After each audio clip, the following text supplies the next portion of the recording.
just as me, you probably have experienced situations where each one says something completely different. But nobody notices that.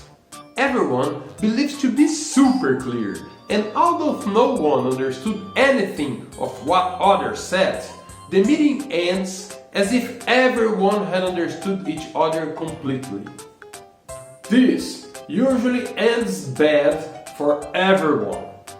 The use of visual communication techniques may help people to explicitly represent what they think and realize that they are saying different things. In some cases, people are even amazed to realize that they were misunderstood.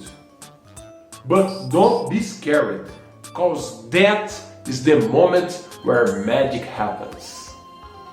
Visual communication allows people to better articulate their views and combine ideas in search of consensus.